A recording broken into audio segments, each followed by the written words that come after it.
20th of September 1967. An historic and unforgettable day for the designers, management and workforce of Upper Clyde shipbuilders in Scotland. The naming ceremony and launch of the greatest liner in the world by Her Majesty the Queen. Right up to the time of the ceremony, the name of the liner had been a closely guarded secret.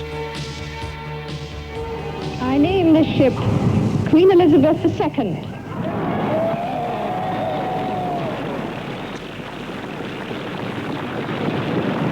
May God bless her. May God bless her and all who sail in her.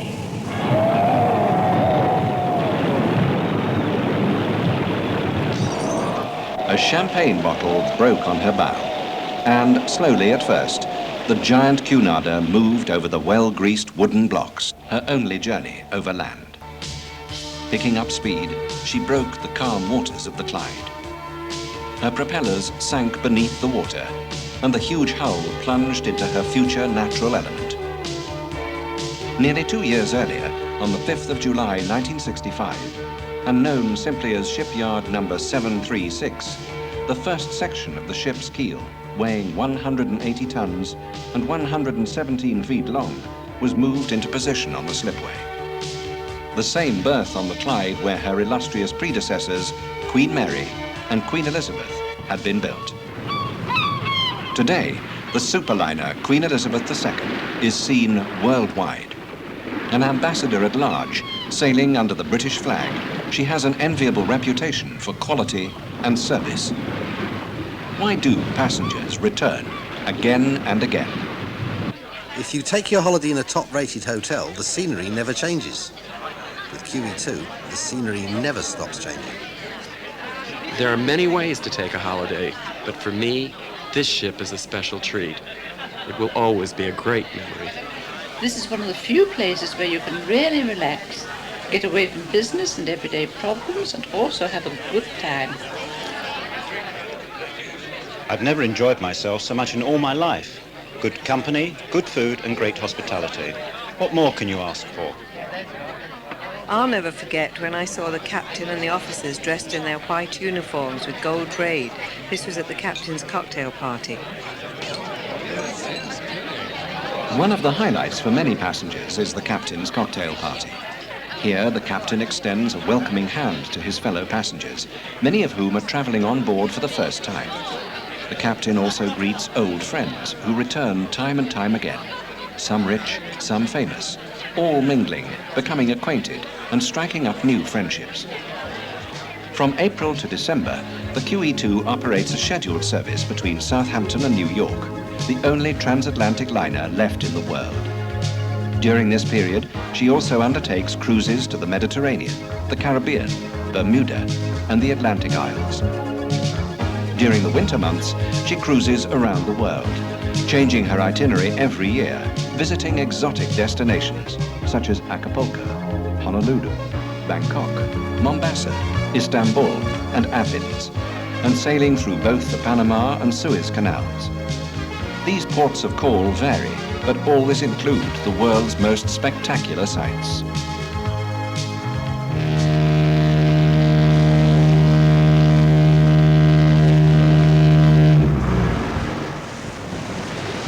Located on the mast of QE2 are the ship's whistles, frequently referred to as hooters or sirens.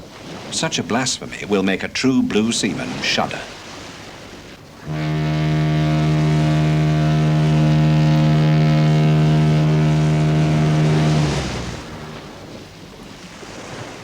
The mast is an ideal start for a tour of QE2, from top to bottom, deck by deck, and bow to stern. And a reminder to landlubbers, when you're looking forward or forward to the bow, port is on the left and starboard on the right. A traditional crow's nest won't be found on the mast, because this is a state-of-the-art ship.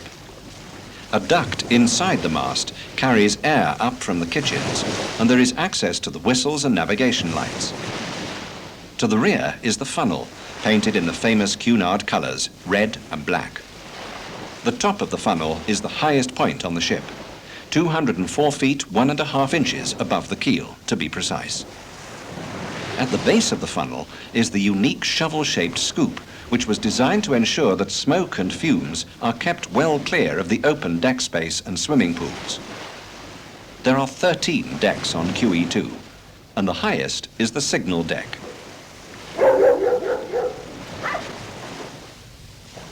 At the base of the funnel on this deck are the air-conditioned pet kennels, where dogs can be exercised on their own deck. And there's even a genuine Edwardian lamppost to provide creature comforts.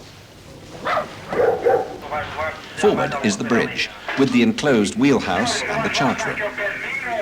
The bridge has a commanding view over the bow.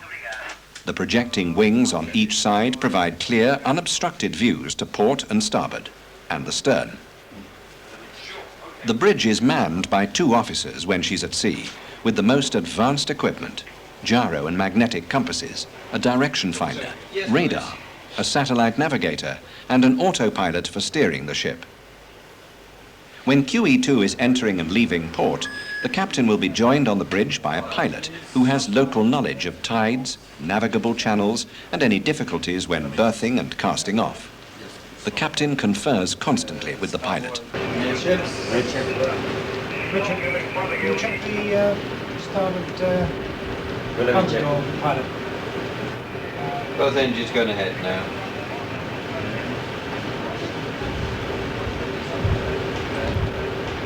Let go the tug, please.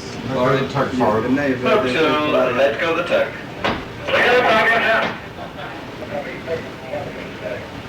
Starboard side, presumably for the pilot.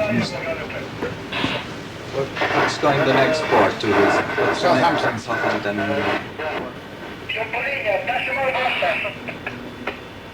Chamei para dizer que íamos aqui, já se vê com certeza, estive a ok.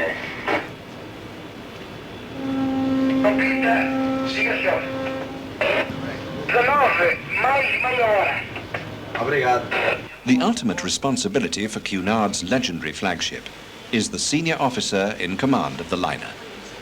As captain of Queen Elizabeth II, I am in overall charge of the ship, which sounds very grand, but of course I have a very large staff and very efficient staff to help me in that. I have heads of departments, of the engineering, hotel, deck departments, and they have their subheads which work then down to the crew. So I have a lot of people aiding me in this task. But equally my prime responsibility has to be, and always will be as master of the ship, for the safety of the passengers, crew and the ship itself. That all goes together. And that is the prime responsibility that I have. But of course, hopefully for 99.99% of the voyage, I never have to exercise any skills in that because the voyage and the ship is run very safely. So I spend a lot of time in administration with the ship. It's a very large organization, and as such it needs a lot of administration. I equally have a large public relations role, not only in terms of seeing the media, when they're traveling on board, but also very much in getting out and meeting the passengers, seeing them, talking to them, hosting functions at which they're attending. And I must say that's a most pleasurable part of the job, because I get to meet the passengers, and it's always nice meeting and talking to them. Again, getting back to the safety role, when the ship is entering and leaving harbour, for instance, I am always on the bridge. That is my station, because if you like, that is one of the times when we are close to the land, going in and out of harbour, where we have to be very sure of the safe conduct and navigation of the ship. If the weather is bad, I'm up on the bridge, or if we're in reduced visibility, I'm up on the bridge. The majority of times I'm out and around the ship. We're always inspecting it. Every day, more or less, we have inspections or drills of some part of the ship. Because she is a very big ship, you cannot do it all in one go. So we tend to split it up and do it in various sections. I have meetings every day with my heads of departments where we discuss current events, we'll discuss future voyages, that sort of thing. And also we'll have what we call a wash-up on the past voyage or the past days to see what we've done wrong, what we've done right. So it's a continual task of running the ship to the best of our ability and running the ship for the benefit of our passengers, who are our prime concern on board. The ship is air-conditioned throughout, and located just behind the bridge on signal deck are the upper level of the penthouse suites. They are spacious, elegant, and supremely comfortable. Named Piccadilly, Westminster, Trafalgar, and Queen Mary on the port side, Buckingham, Chelsea, Queen Anne, and Queen Elizabeth on the starboard side. Each suite has its own private balcony with splendid sea view. There are two split-level penthouse suites, the Queen Anne and Trafalgar, both of which are on the signal deck and the deck below, the sports deck. These suites, each with two bathrooms, have their own private stairway connecting the two levels.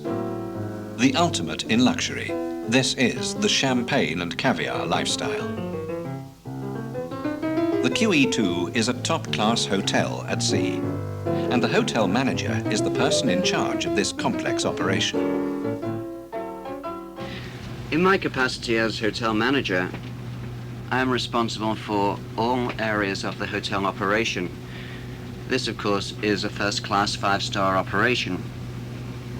My departmental heads include the accommodation services manager, the purser, the cruise director, the food and beverage manager, the executive chef, and the tours and travel department. I am overall responsible for some 850 of the ship's company. That is all those involved in the hotel operation. To give you some idea of the size of the operation, you may want to consider a hotel signing out 1,800 guests all at the same time, and then a few hours later taking on another 1,800 guests. The hotel then moves out to sea with all stores on board. On the transatlantic crossings, of course, this happens every 5 days. We cannot afford, of course, to run out of any provisions in the middle of the Atlantic Ocean, because unlike a shore-based hotel, we can't pick up a telephone and send to the local supplier. Likewise, we can't phone up an agency for a waiter. So everything on board is self-contained once we leave the port. Also on the sports deck is the children's own self-contained play area, where fully trained nannies look after children under 8 years old in the playroom. There are lots of toys and games to keep them occupied, and television with a wide selection of children's videos.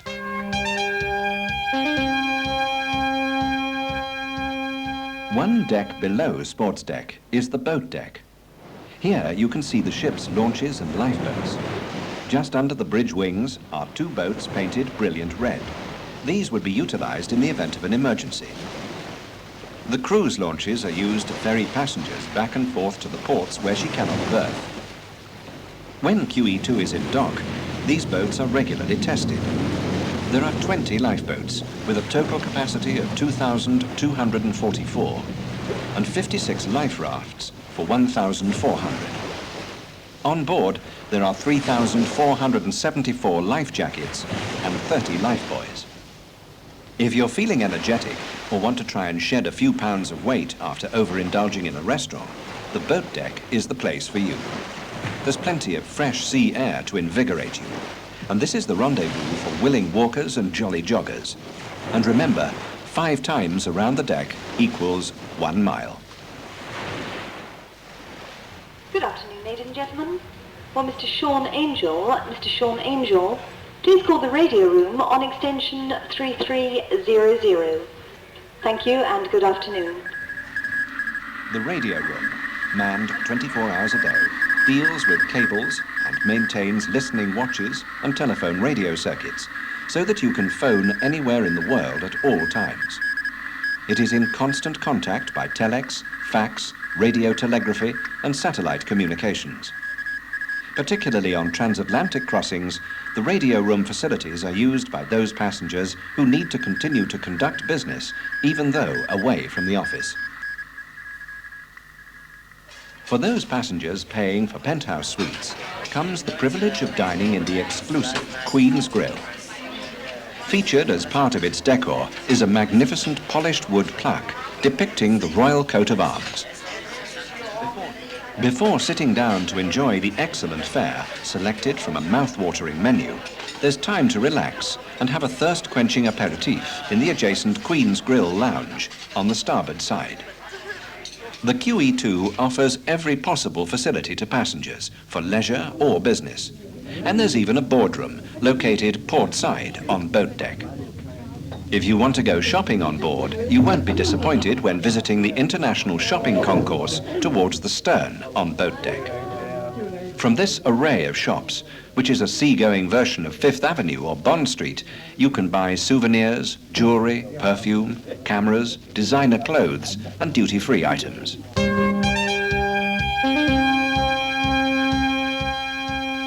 One deck below boat deck is the upper deck.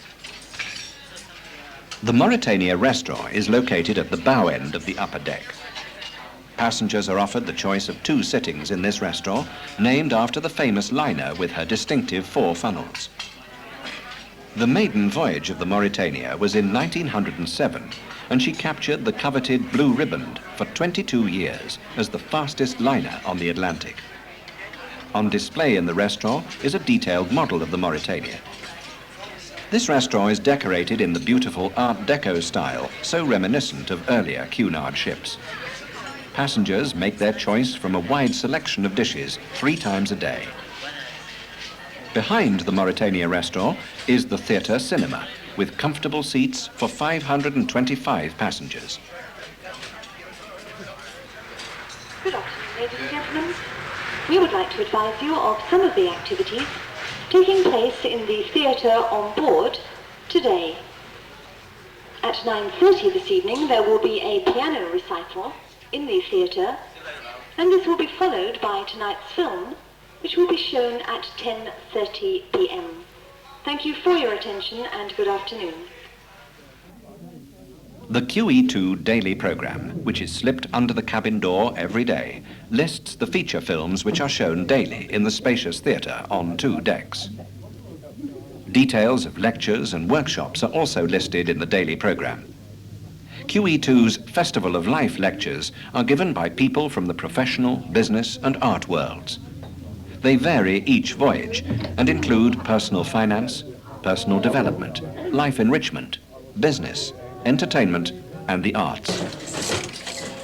If you like a flutter on the roulette and blackjack tables or enjoy trying to beat a slot machine, try your luck in the fully equipped gambling casino.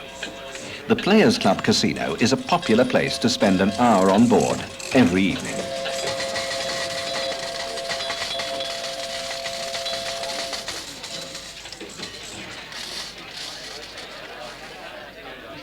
The ideal spot to celebrate your winnings or to overcome your sorrows after losing is in one of the elegant bars on QE2.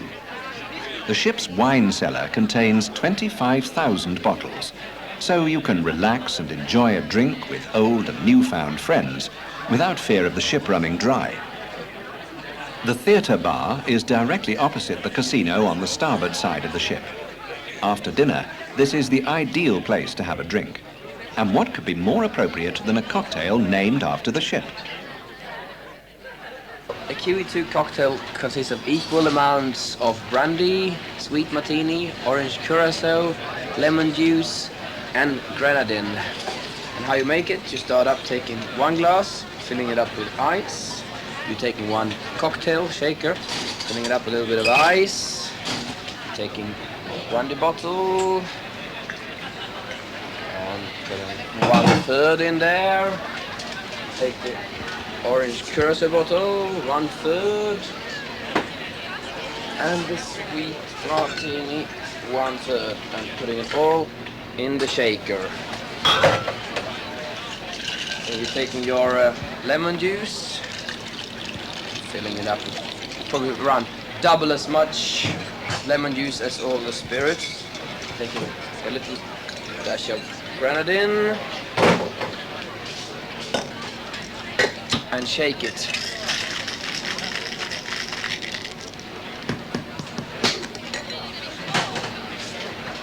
And then you strain it over ice. And there we are. and after one or two of those, you might be feeling really energetic. So why not take to the theatre bar dance floor, where the music will continue until the last couple leave.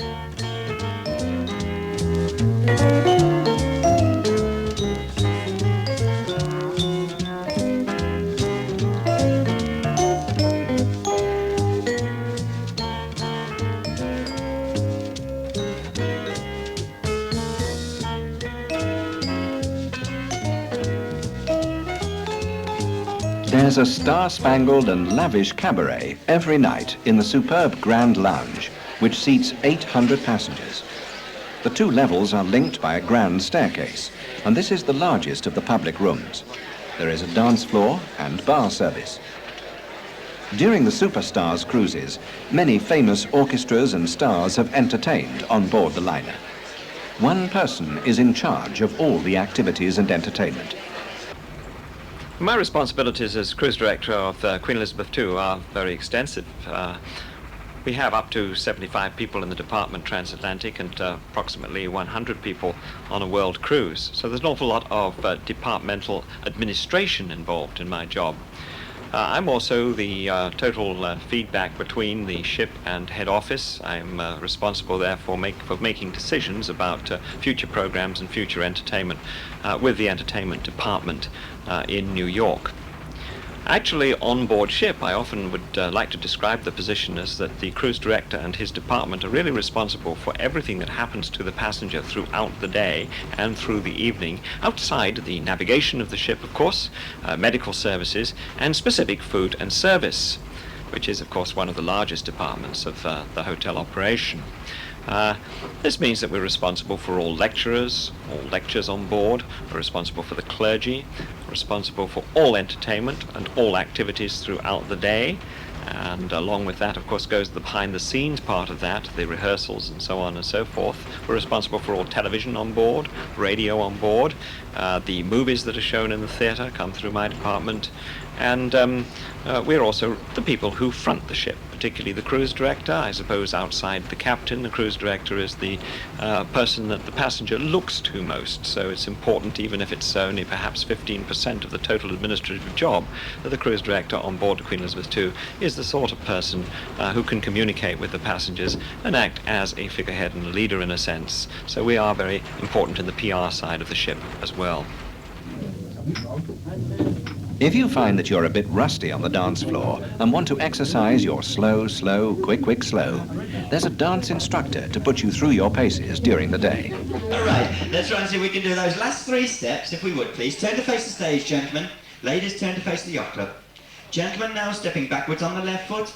Ladies, forward on the right foot, then simply step to the side and then close your feet. Ready?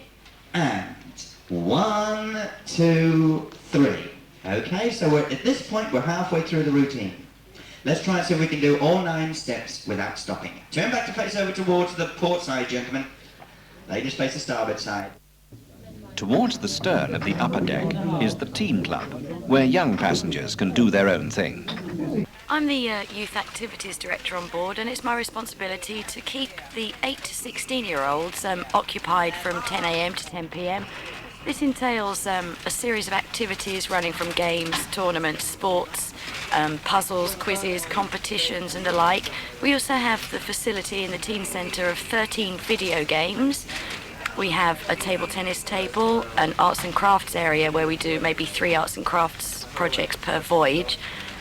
We can use the sports court outside in conjunction with the sports director. One of the activities that's always very popular is the QE2 quiz, which is held at the end of each voyage. There's 28 questions which I fire at the children, and it's a matter of them writing down the answers, switching papers at the end to see how much they found out about the QE2 in the 5 days they've spent on board.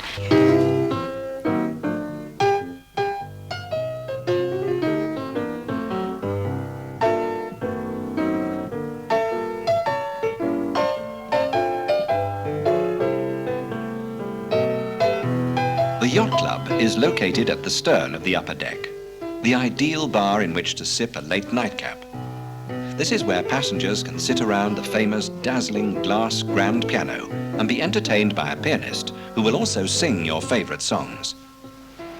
A wide range of sports activities, including golf, putting and driving, paddle tennis and volleyball are all available at the QE2 Sports Centre.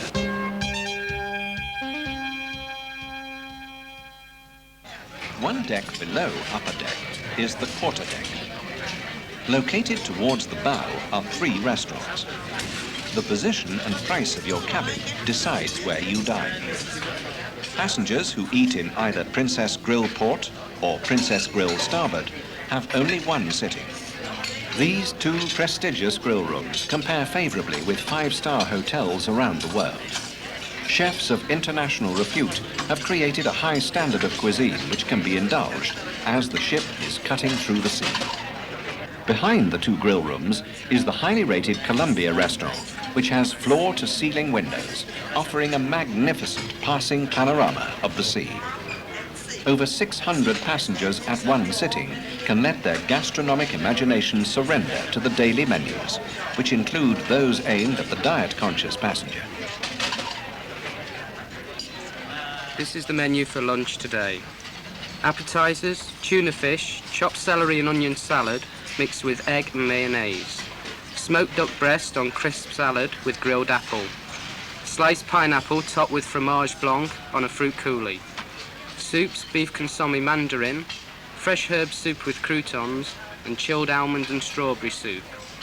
Salads, hearts of Boston with tomato and sliced onion, tossed mixed salad with chopped egg, dressings, garlic and herbs, American, yogurt and fresh herbs, or French. Turkey salad with raisins flavoured with curried mayonnaise, served on a bed of lettuce, garnished with eggs, tomatoes and peppers. The sorbet is strawberry sorbet. Entrees, egg dish, shirred eggs with mushrooms and cream.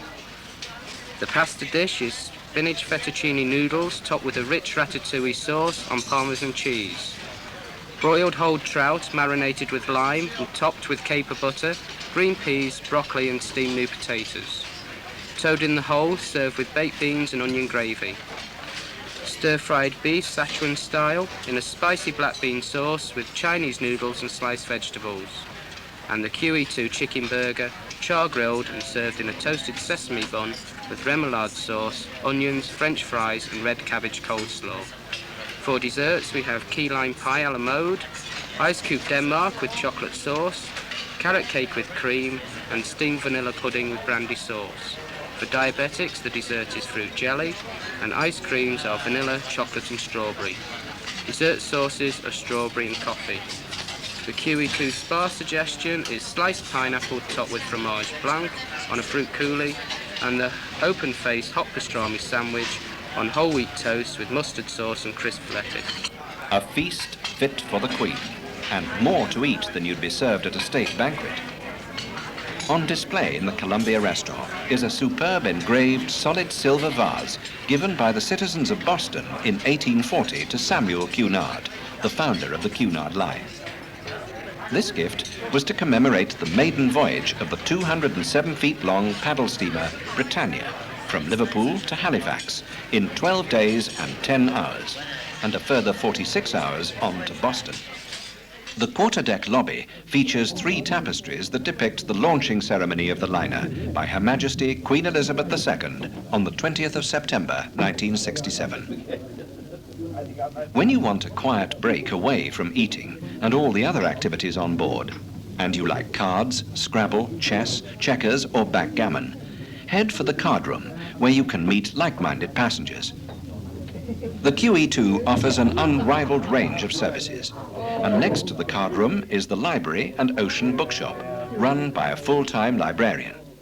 The QE2 library is situated on the quarterdeck and was designed by Michael Inchbald in 1969. It is one of the very few remaining original rooms on QE2.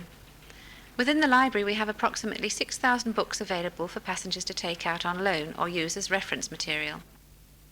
Included in this we have an excellent nautical section, biographies, cookery and many books on the royal family. We have some of the top bestsellers on audio tapes, and we also have a popular large print section.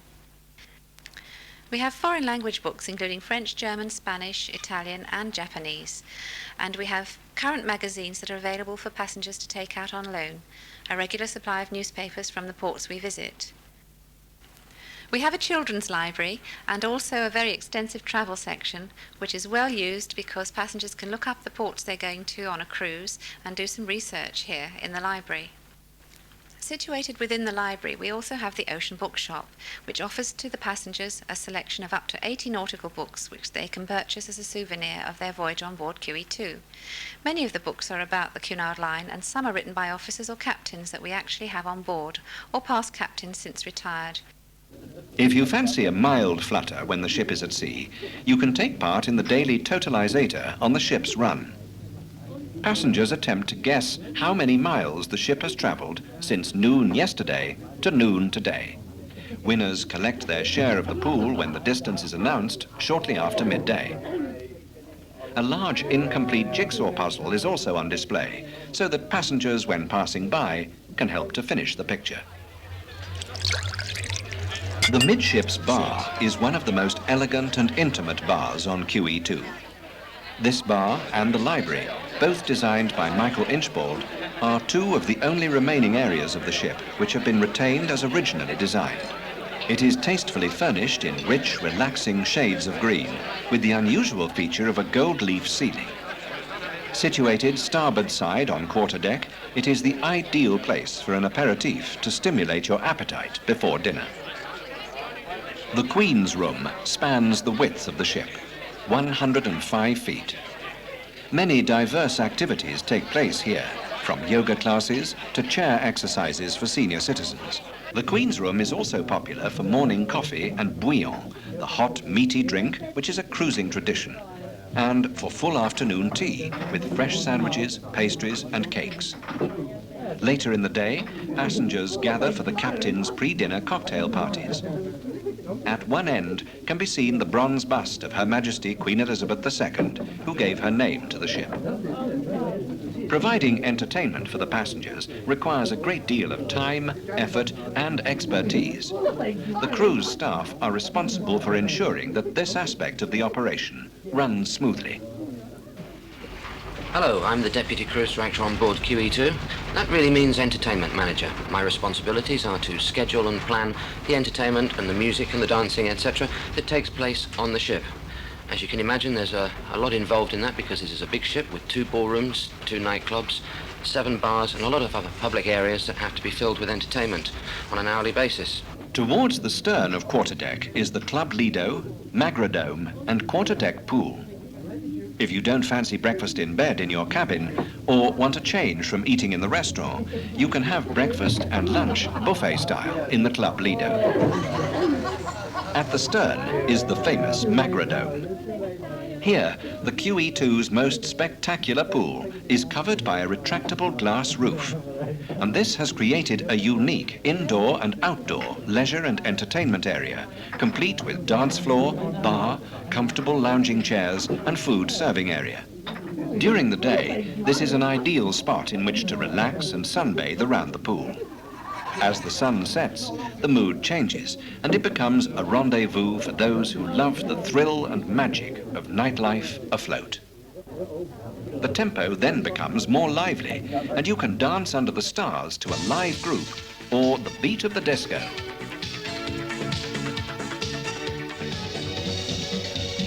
Well, good evening, ladies and gentlemen. Welcome to the Club Lido. And if you've just joined us today, welcome on board Cunard's Premiership Queen Elizabeth II. We hope very much you're going to enjoy your stay with us. And if you've got any requests, please do let me know.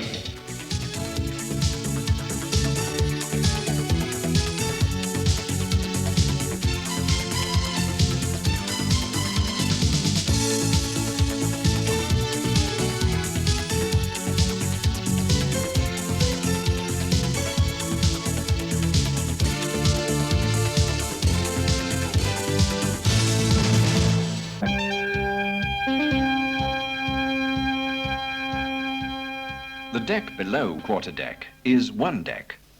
This is the longest deck on QE2. From bow to stern, it measures 963 feet. 2 massive anchors are housed in the bow, each weighing 12.5 tons. The Princess Grill cocktail bar is located midships. Cunard barmen are experts in guiding cocktail connoisseurs through their specialities. Try a Black Russian, a White Lady, a pink lady, a grasshopper, or morning glory. After one of those, let's hope it's not too difficult to climb the spiral staircase leading up to the Princess Grill Room above. Passengers wanting to go on a shopping spree can visit the seagoing branch of the famous London store, Harrods. The cabins on one deck are of the highest grade, luxurious and spacious, with tasteful furnishings and deep pile carpets. Each cabin has a private bathroom. There's a total of 951 cabins, including the suites on QE2. 651 are outside cabins with windows or portholes overlooking the sea. 300 are inside cabins. All cabins receive the QE2 television and radio service. There are numerous colour television channels showing feature films, documentaries, comedies, children's programmes, the QE2 information service, and the captain's view from on top of the bridge. Towards the stern, Steiners of London operate a beauty salon and barbers. Highly qualified hairstylists attend to the needs of both male and female clients. There are areas for all aspects of hair and beauty care.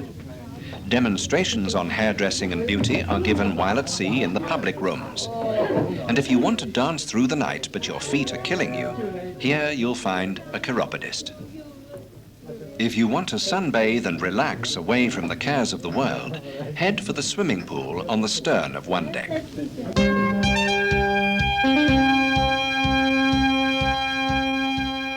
The deck below one deck is two deck. Forward is the Computer Learning Centre.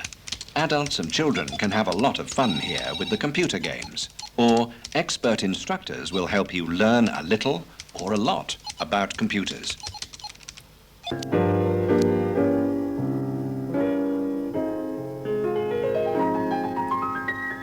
The midships lobby, a spectacular circular area with a grand piano, is where most passengers board QE2.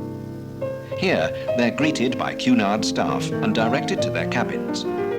Gangways from the quayside to the midships lobby can be placed on either the port or starboard side of the ship. This area really is the centre of the ship, and during a voyage is a calm oasis from shipboard activities. In the centre of two deck is the safety control room. Manned 24 hours a day at sea or in port, this is the nerve centre of the ship. If anything goes wrong anywhere, it's automatically displayed on an intricate deck-by-deck display. Action can be taken immediately. Fire-resistant bulkheads and doors can be remotely closed.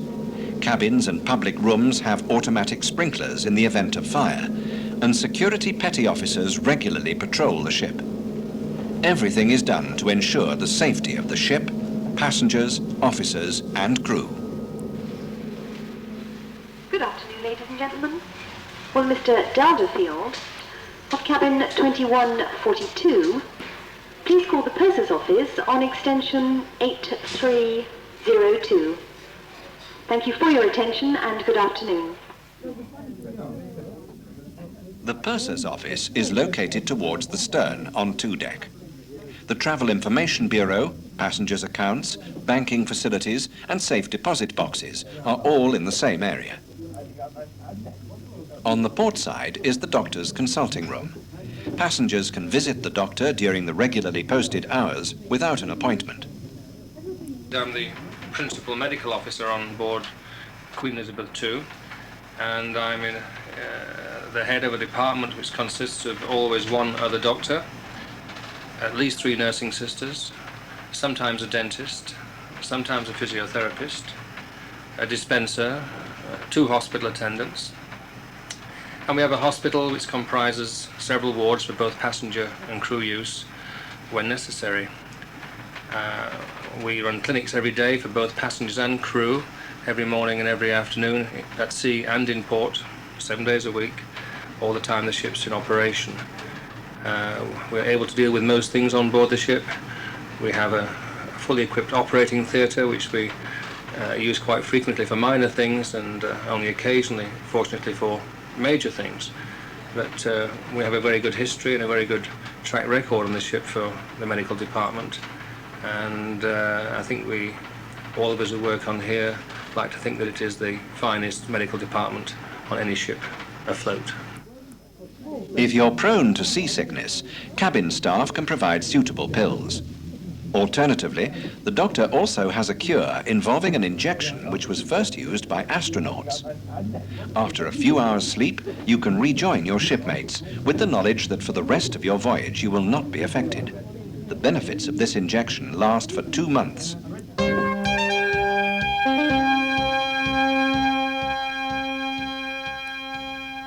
Below 2 deck is 3 deck.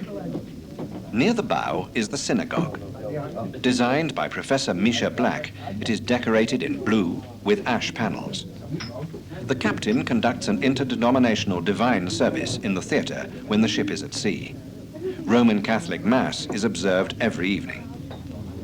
A laundrette and ironing facilities are available on 3 deck starboard side for passengers' personal use.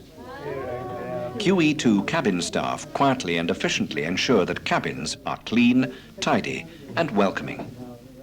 I'm the Accommodation Services Manager. We have 79 members of staff in our department which are responsible for the cabins. On a normal voyage we'll get through over 26,000 sheets and pillowcases and over 31,000 hand towels. In addition to those, the linen used on a 10-day return voyage from Southampton to New York is staggering. 23,200 sheets, 8,600 blankets, 3,300 bath mats, 3,000 aprons, 6,500 laundry bags, and 5,864 tablecloths.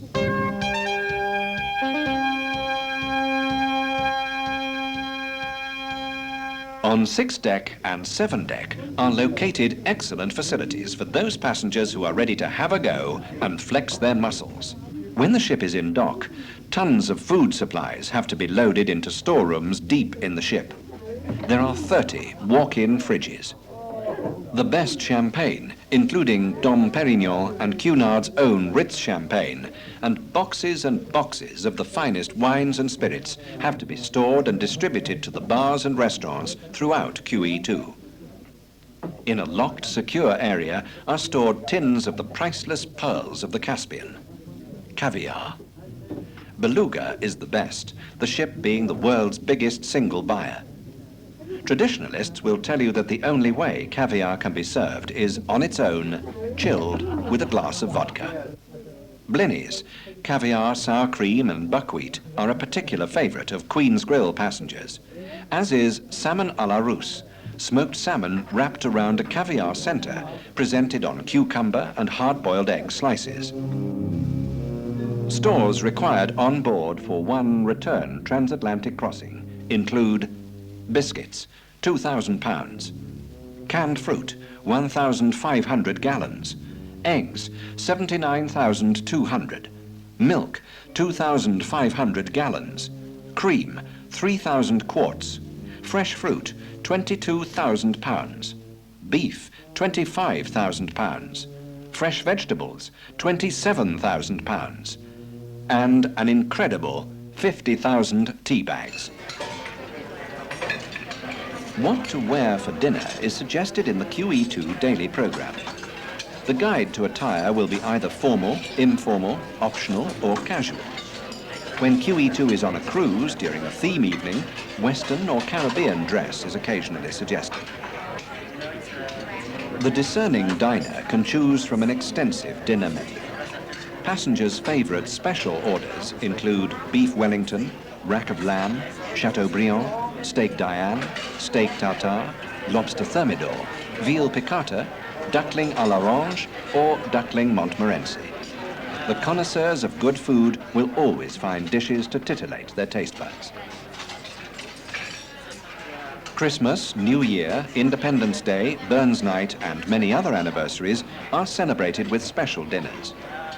After dinner, cabaret and dancing, if you have room for a late-night snack, a midnight buffet is available, either in the Columbia restaurant or Magradome area.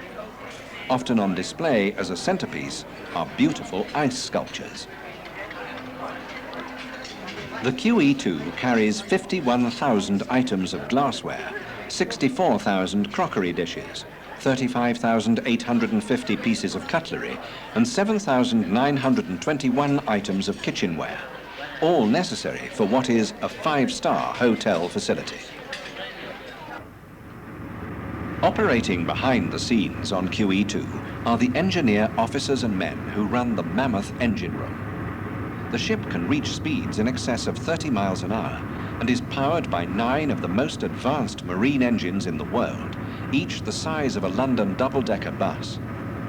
The 2 shafts, which turn the propellers, are 250 feet long and approximately 23 inches in diameter.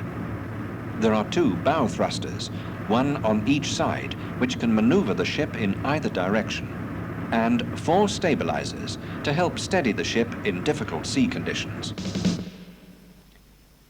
During World War II, QE2's predecessors, Queen Mary and Queen Elizabeth, ferried servicemen across the Atlantic.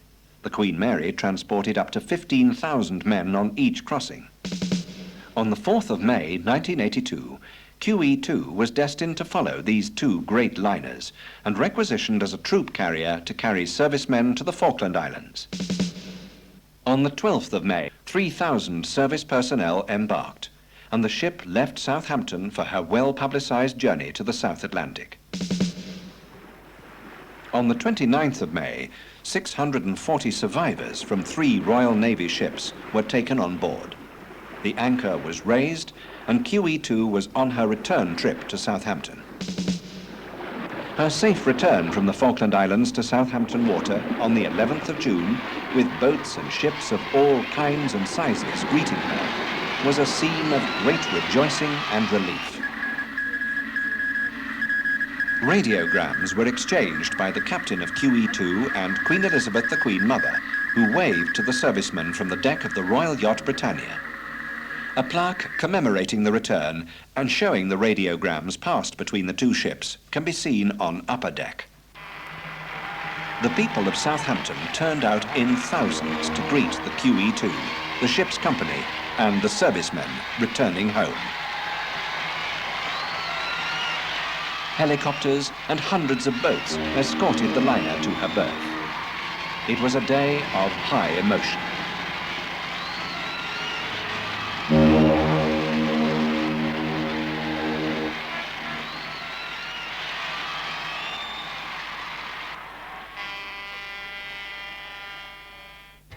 Restoring QE2 to her former glory took 9 weeks, during which time certain changes were made to the ship. Externally, the most noticeable change was to the hull, which was painted near white. This new appearance was short-lived. She returned to her original dark grey the following year. On the 15th of August, 1982, QE2 returned to her original role and was given a rousing send-off as she commenced her voyage across the Atlantic to New York. At her launch in 1967, Her Majesty Queen Elizabeth II said, "Oh, look at her, she's beautiful." That comment has been echoed on countless occasions since then, and many more superlatives have been used to describe her during journeys around the world. A 6-month modernization program was carried out in 1987, and she is continually being kept right up to the minute with the latest technology, including the replacement of the traditional steam turbine engines with a modern diesel-electric power plant. Today, she continues as the only transatlantic liner. Her reputation as the greatest liner in the world remains unchallenged, as does the quotation by John Maxtone Graham, the world's leading authority on transatlantic liners and founding member of the Ocean Liner Museum in New York. The QE2 is the only way to cross.